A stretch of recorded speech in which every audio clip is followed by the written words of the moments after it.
And we will spend the next hour or so focusing in on writing about reading in your K-3 classroom. Hopefully you got a pre-workshop email that had the link to our Padlet, which includes the Zoom link, which hopefully that's why you're here. And then as well as the handouts and then all of the resources that we're sharing today. It is also an archive, so it does have all of the collection of resources, articles, videos, and the handouts for all 4 of the writing sessions that we have done since the beginning of November.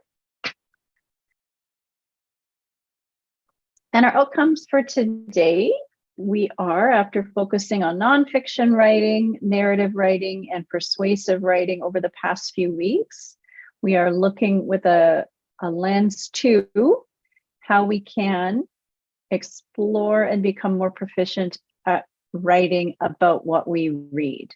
And again, whether that is fiction or nonfiction, and all in service of helping to identify our students build up their identities as young writers and really giving them that immersion, the repetition, the demonstration, the modeling, and so much time and opportunity for them to practice these specific writing behaviors, skills, and strategies that they can use to create a variety of texts, to communicate with their peers, to communicate with their audience, and to share their thoughts and their feelings and their learning and their knowledge with others. And in turn, use those as texts in the classroom that they and their peers can read as well. And when we look at the developmental stages of writing, it is always important to keep in mind, these aren't tied hard and fast to grades, as we all know. We might have kids in our kindergarten or grade 1 class at each and every point of this, that emergent writing skills, early and transitional, and all the way up to fluent writing. But this is the developmental stages of how their writing skills and concepts or understandings build over time, over years. And so it's important context for us to know when we're planning instruction, planning supports and resources that we're putting in place for our students, that modeling, the demonstration, the think alouds about what good writers do, how they think, how they problem solve. It's important for us to remember and know where our students are at and what they're going to be ready for next in terms of that continuum or these developmental stages. And when we look at what writing about reading can look like in the grades 1 to 3, we'll show you 1 to 3 first, and then we'll go back and show what the curriculum, the BC curriculum, has for kindergarten in terms of where writing shows up there and what it looks like, because they're just at those very emergent stages at that time, so it looks a bit different. So writing about reading in grade 1, writing stories, so imaginative writing, often modeled on things they've read, heard, or viewed. So at grade 1 level, this is early still. What their writing or their imaginative writing is doing is it's echoing and retelling familiar stories that they've heard, read, or stories that they've watched. So, and it might focus in on those story elements such as events, character setting, problem solutions, and then word banks to describe characters, some of those traits, looking at beginning, middle, end. And then how can we retell or dramatize stories and convey the key points, the beginning, middle, end, characters, what their problems were, what the resolution was, and the arc of those characters. So they're doing that at a very simple level, modeled on what they have read, heard, or viewed in the past. And in grade 2, they're gaining that independence because they've had that time and repetition and practice and opportunity to do it so much, that scaffolded step modeled on familiar stories. Now, sometimes they're modeling it on familiar stories, but more often they are creating work that is truly imaginative that they have come up with on their own. And those discussions around story structure and characters might be a little bit more refined or evolved.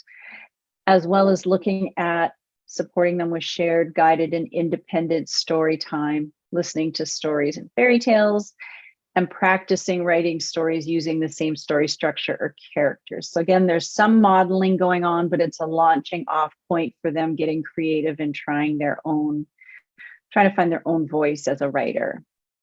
And in grade 3, it steps up again in sophistication and range. So they're looking at creating a variety of imaginative writing, following some patterns modeled from literature. So they're looking at it more broadly in terms of, okay, here's what fairy tales generally contain. Here's what we see in nonfiction texts. Here's if we look at a fable or a legend, what graphic novels look like, or comic books. And then looking a little bit at the traits of writing and getting into editing and ways that we can look at nonfiction texts, like about animals, and studying facts about animals. And then can they take those facts and that information and turn that into literary writing or narrative stories about animals? So building up that complexity as well.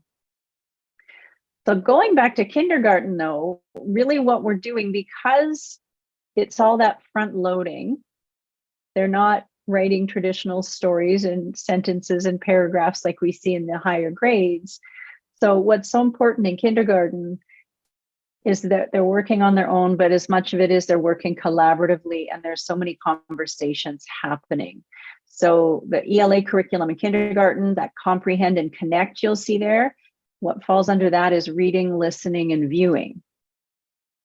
And so really so much of what they're doing in kindergarten is watching us as a classroom teacher expose them to these sources of information, talking about prior knowledge, how we can make meaning, using those reading, listening, and viewing strategies to make meaning. So what's developmentally appropriate for them at that point is us doing a lot of the heavy lifting for them, and then starting to look at those foundational concepts of print, oral, and visual texts.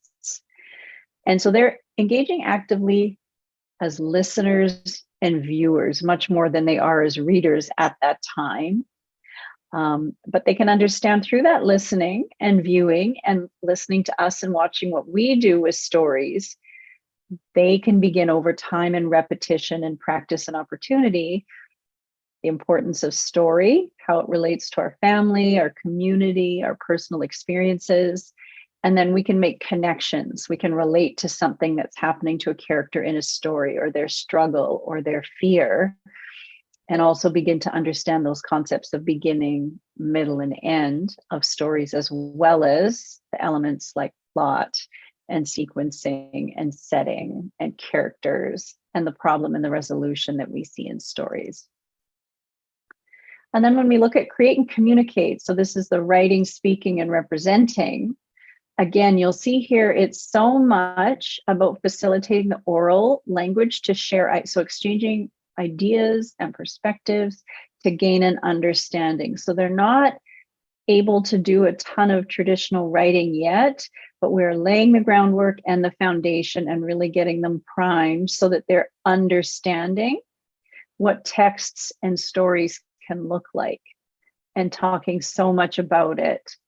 So in kindergarten, it's a lot of experimenting. So they're experimenting with print, they're experimenting with storytelling, and that really is supported by communication. So the oral, and then things like manipulative, so puppets and storyboards, toys, props, extra things they need to convey their story because they aren't yet those fluent writers.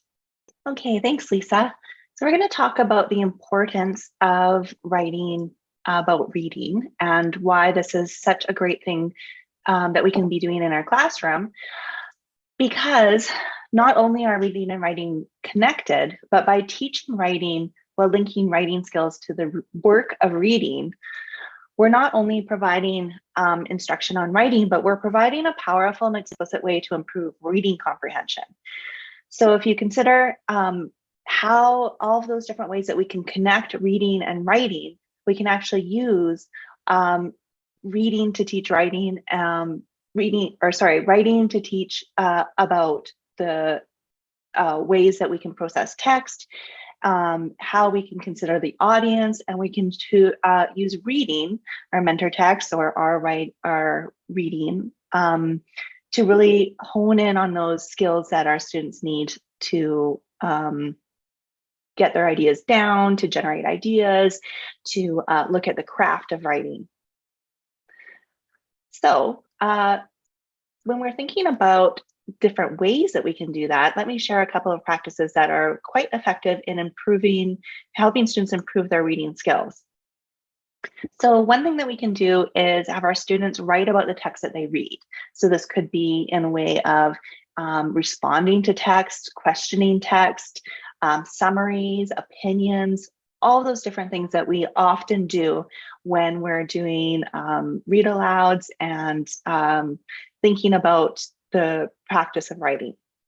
We can also have our students actually get into the processes that create text, talking about idea generation and sentence construction, all of those really important details that are going to help our students really notice the craft of writing. And also increasing how much our students write. So we can do this in so many different ways. A really easy way is to focus on cross-curricular reading and writing. So having texts that can teach some content, but then also using that text to build understanding in different ways and representing our understanding through writing. Okay, so we're going to talk about modeling writing as explicit teaching first, because we've been looking at, with our writing workshops, after school workshops, we've been really looking at writing to students, writing with students, and writing by students. So let's keep that kind of format and take a look at what this can look like in terms of writing about reading. So we want to invite our students to be part of the writing process as we get them to notice what we want to write, to have those decisions, to have share our thinking behind writing, and also the process that we go through as writers. So I'm going to share with you in a moment what that can look like. But first, we can't talk about writing about reading without sharing some books. So we have some wonderful books to share with you today. Now, generally I would do these books as a read aloud and stop and have some questions throughout, but because of the time, I'm not going to. But afterwards, we'll talk a little bit about how that could look. This is a wonderful book that really connects reading, writing, and noticing. You can be sure to notice that throughout the book. I just love that story. There is so much you can do with that story and take away. And as I mentioned at the beginning, I just love the connection between reading, writing, and noticing. So I mentioned that usually I would do that story as a read aloud. So the parts that I would probably focus in on that I really wanted my students to pay attention to and notice were the fact that he was, I would probably stop after the main character had been adventuring through the world and ask students, there were so many places we visited. Where do you think you would want to go and why? And turn to your elbow partner and discuss it.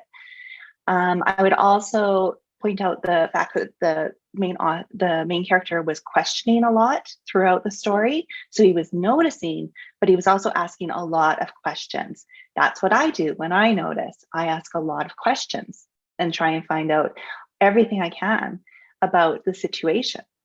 And then I would probably stop at that last part where the main character said, the story is now yours to tell, and talk about that a little bit more.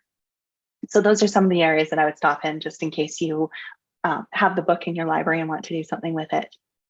Okay, so then I would bring my students back to some teacher modeling. As I was working on this workshop, I went downstairs and looking to see what I noticed. And of course, my littlest cat was sitting in the middle of my dining room table. And so I thought that's something important to notice. And So how I would work with this with my students is I would say, you wouldn't believe what happened. I was noticing different things in my house last night, and I came downstairs and I would tell them the story of noticing my cat Porto. And then we would do some work writing together.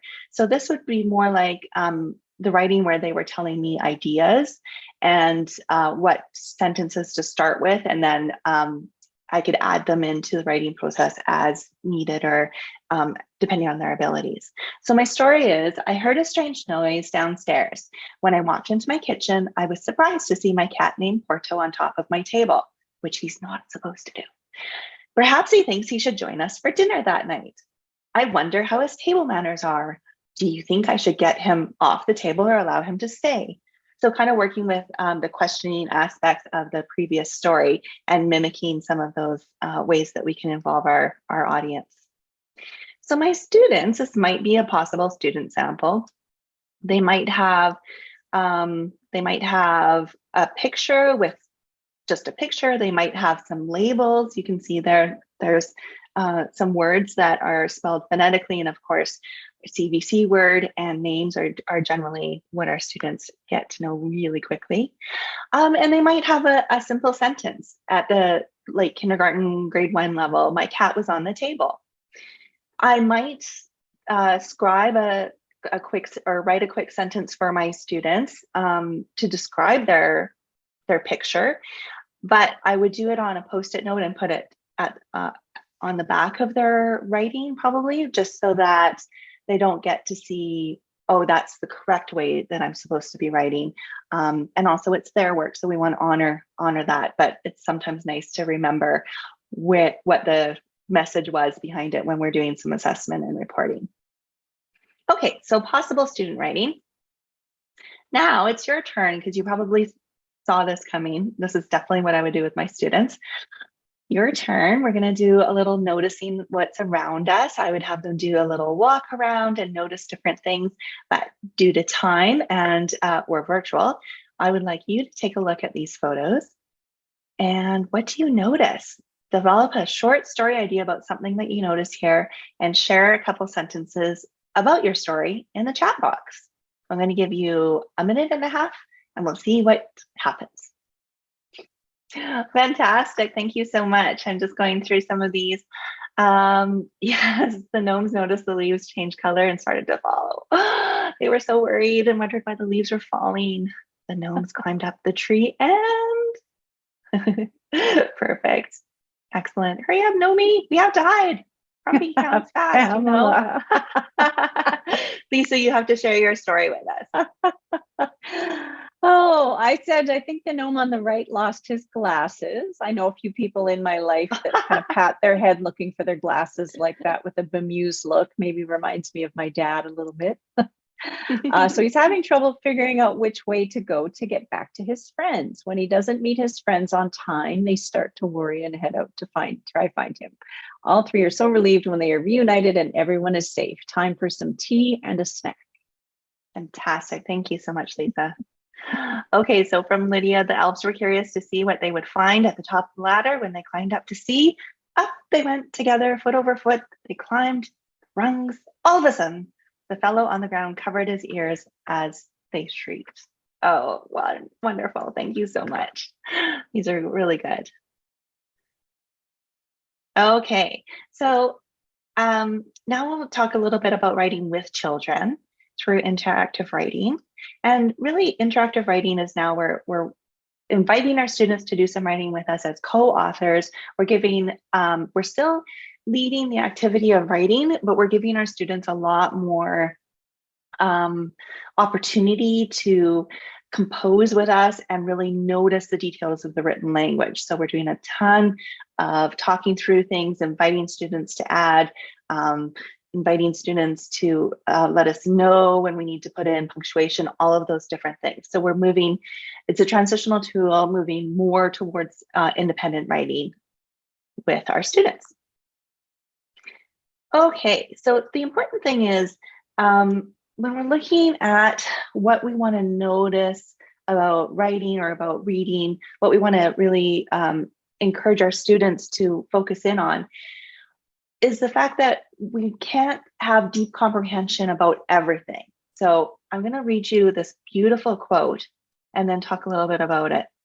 Certainly, much that children read in classrooms is never sculpted and shaped, discussed, and written about. Much of what we read passes through the lens of our eyes to our brains, is comprehended superficially, and never considered again. However, as teachers, we need to make sure children have the cognitive agility to consider what is worth savoring, what portion of a text has the potential to change a life, what merits a discussion, and what should be lingered over, argued about, and anchored in memory. Because to comprehend only literally would be too great a loss. Now, this quote really makes me think about the fact that we are providing those opportunities for students to notice different things. And we do that a lot by questioning, by asking questions. And it's not the questions that are at the end of a chapter or scripted questions. It's the questions that really matter to our students, that really matter to us. And that speaks to the idea like that, what could be lingered over, argued about, anchored in memory, really bringing them in to notice certain parts. And I hope that that was evident when I talked about how I would do that with the read aloud for Wonder Everywhere, but that's just part of the way that we're inviting our students into that place of looking deeply at important things. Of course, we can't comprehend deeply about everything and linger over everything. We don't have time, and that's not how we are made up as humans. Okay, so we talked about the necessity to be doing lots of writing, and I mentioned one of those ways is through cross-curricular different activities that we can pair with reading and writing. So I'm going to share with you now one read aloud called Simon and the Art Museum. So it's written there, and how we can bring that read aloud into a more of a discussion about art, more of an observation at art, and even looking at how we could go through this process, work with our students on looking at art and noticing and doing some writing about it, and then perhaps that becomes observation station idea in the future, and they can work through the process more independently. So Simon and the Art Museum. If you haven't read this book, you're in for a treat. It's a pretty great one. Again, I would stop at different parts with students and have them notice different things, which I can talk about after. Okay, so some of the ways that I would stop, there's so much you can do with that book, isn't it great? One of the things that I focused on with this book before is how Simon has lots of thoughts throughout the book, and how thoughts are a way that authors use. They use thoughts for characters for us to get to know the character better. So we would talk a little bit about that and stop at different places where he had his thoughts. Okay, so let's take a look at some pieces of art. Now, this is a French photographer who would sit for hours in museums and look for the perfect photograph of people looking at art that look like art. Isn't that wonderful? So if you could just pop into the chat box, what do you notice about this? What's similar? What are you noticing about the artwork and this person? Matching pastel blues, absolutely. Hat and dress colors match for sure. The patterns, even like the sense of flowers. Yes, match the colors of the water lilies for sure. Excellent, thank you. I'm going to show you another one. What about this one? Anyone noticing the braids? Yes. Okay, gold hair and gold frame. Yes, absolutely. Perfect. Okay, I'm going to show you. Yeah, looking up for sure. Definitely. I didn't notice that. Thank you. And the cold reflection in the water too. So much to see, and so many things that I haven't noticed that you would notice. So fun to do this activity with students because they get to notice. That's their only job, is just to notice those things. So if you want to look up this this photographer's work. We have it linked out on our Padlet, and I'll show you two more. And I think you can see really clearly what is similar. So you can have so much fun with this. So where we would take it next is to be an art observer, looking at art. So this is also linked out onto the Padlet, but we can talk about what colors do you see? What shapes do you see? What objects do you see? And if you were the artist, what would you name this painting? And we can do that collectively all together, which we're going to in a moment here. And then you can see how this can, as I mentioned, become an independent station that students can continue to look at art and continue to notice and write about. Okay, so let's take a look at a piece of art that many of us probably know. And I'm going to ask you those questions. So if you could pop them into the chat box. What colors do you see? Blues, blacks, definitely. So I would go through what shapes do you see? We won't do that today just because of time.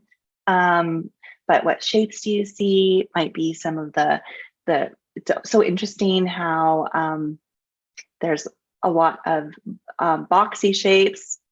And then we have a lot of circle shapes. So interesting. Objects, we might notice like flowers and leaves and interesting things.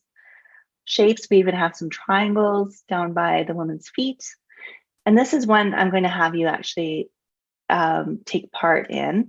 What would you name this painting? Now, lots of us know what this painting is named, but what would you name it? So I'm going to give you just about 20 seconds to come up with a name for this painting.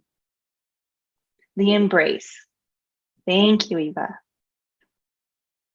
That golden glow, lovely. Yes, okay, summer. Excellent, okay. So you can see how much fun you can have with this in many different ways. We're doing a lot of connecting to art and having that collective conversation, as well as giving students some time to observe art. All right, so I really loved what Jen did there, because when you think so much about writing, about reading, especially if you went to school of a certain time or generation like I did, I feel like I had drilled into me so much that when we did writing about reading, it was sort of a regurgitation or memorizing facts or information, and how much can you recall, how much can you get down on paper, and it was always a little bit of a test. And so to take something like Milo at the museum and have it be so creative and open-ended and tied to art and noticing and those small moments that we like to talk about in writing, and then to extend it to something completely different outside of what we might have been expecting we would do some writing about that book. It really was looking at the book as a mentor text to launch something really creative and beautiful. So a little bit of outside the box thinking. So I love that Jen brought that in for us. So we've looked at writing to our students, writing with our students, and now this final activity that we'll do together before we wrap up our session today is that writing by our students and how they can write about the books that we and they read together. And this has really been a theme through all 4 of our workshops in this writing series, but just what a goldmine the books in our classroom library and our school library can be in using those as mentor texts to inspire students' own attempts and explorations with literary writing. And so having a hat on to read books like we are also writers, and we are going to read this other writer's book, and let's pay attention to what they've done with the craft of writing. So thinking about elements and voice and theme and mood and tone and humor and that plot and the conflict that comes up. And by exposing them intentionally to a really wide range of mentor texts, it will help for students, and we can point that out intentionally. There's no one way to write. All books are so different. You could pick 5 very different books from your classroom library, hold them up, show them as examples of how different they are. And that for us, what a gift as teachers for us to be able to lean on and think of those mentor texts in the books in our classroom as co-teachers for our students, and our students can know that these books are co-teachers for all of us. We can notice the details of written language. We can pick ones that we like and use them to be inspired and be, as Ruth Cullum says there, to be writing thieves and steal and borrow elements that we really like and use them in our own writing as we are discovering and coming to terms with and understanding our own writing identities and what kind of voice and humor and style we bring to the writing that we are going to do. So every mentor text really is a model and a demonstration of what's possible for our students. So Liv here is going to set up, I'm going to do a very short little talk here about appreciating the now that will launch us into our next read aloud. Anyways, this is a nice bookend for having started with Everywhere Wonder. Now we will enjoy now. Very nice. So a few ways we could approach that or do an activity based on this mentor text. We could bring in technology. Again, if we were in person, we had more time, this would be something we would do together. And we might give you 10 or 15 minutes to go off on your own and do some exploring and some documenting. But we'll just set it up for you. Maybe it's something that you could do with your students, depending on what technology you have available to you. So going for a walk, discovering some favorite things on your school grounds or around the school, using an iPad or an iPhone, digital camera to take some pictures and then use those to piece together a story, just like now, of your favorite things and explaining why they're your favorites. So it could be each student contributes one image, one page, one item, one favorite, and you make a class book. That's a mentor text that your class has created, you can use together, and then maybe students could make their own where they have 2 or 3 or 4 or 5. Could be very simple. You could get more complicated, spend more time, get more complex with it with the technology, depending on what your students' abilities are and what your access to technology is. And there's always just the good old school paper and pencil and crayons and coloring and markers to do it on paper as well. But we did do up a couple of examples just to show you what it could look like. And this is using the Sketch app to put in the arrow and the text on these 2 pictures. So this is my favorite tree because it is all lit up. That's a lovely tree in Jen's yard. These are my favorite cuddlers because they keep me warm when I'm working.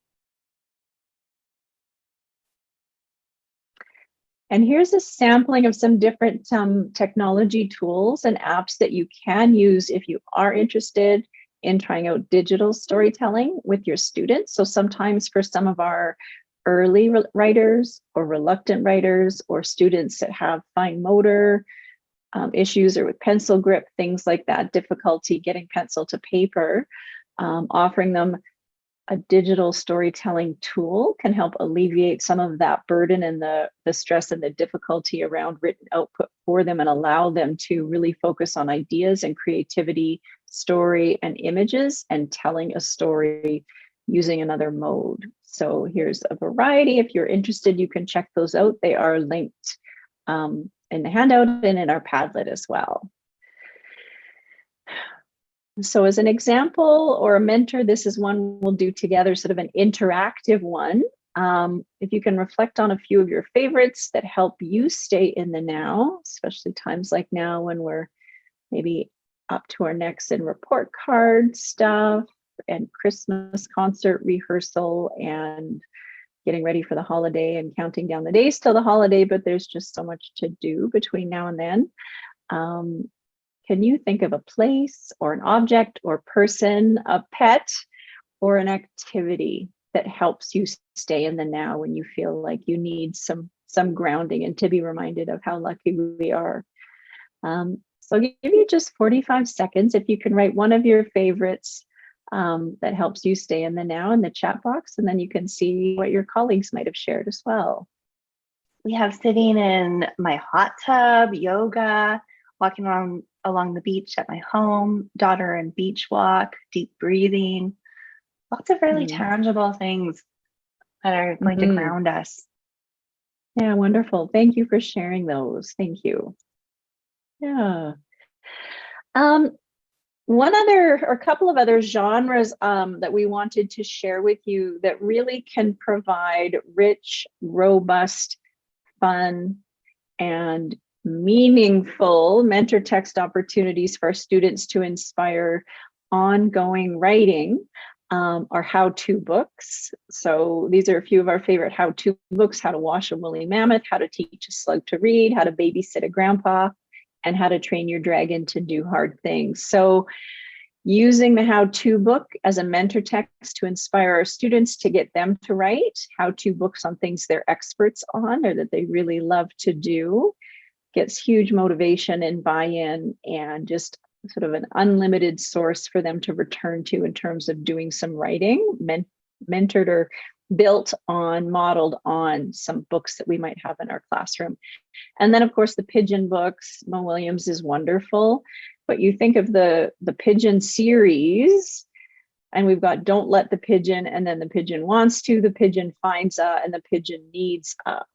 So reading some of these and all of the humor and the fun and the silliness, and then inviting your students, if they could write their own pigeon book, what would they say? Pigeon wants a, or pigeon finds a, pigeon needs a, or don't let the pigeon, what would you say? So you could brainstorm ideas of some other adventures or silliness that the pigeon might get into or want to get into, and talk about that together as a class. You could do some interactive writing on one of these to show them how they could take it from the book, from the page, from Mo Willems, and make it their own. And then these are the opportunities they can return to again and again. So, and lots of other really wonderful series with iconic characters like Pigeon that could be really valuable mentor texts. And when we're tapping in to their humor and that voice and the engagement, it really does support reading and writing opportunities where that engagement and the motivation and the connection is really, really high from our students, which helps make it seem less like work and more like fun for them. So a few things for you to consider there as possibilities. And we wanted just to wrap up here. So here's what we looked at today: those stages of writing, the performance standards, the kindergarten ELA, curricular competencies, those scaffolded supports for writing to, with, and by our students. So the mentor text, Everywhere Wonder, Milo at the Museum, and Now. And then that final suggestion, I just talked through those how-to books and pigeon books as really rich opportunities for ongoing mentor text examples for students to follow. So if you can just share what's one thing you would be most interested in trying in your classroom or your role in the next couple of weeks, that's so helpful for Jen and I in knowing what resonates with people before we turn and start building our next workshops for the new year.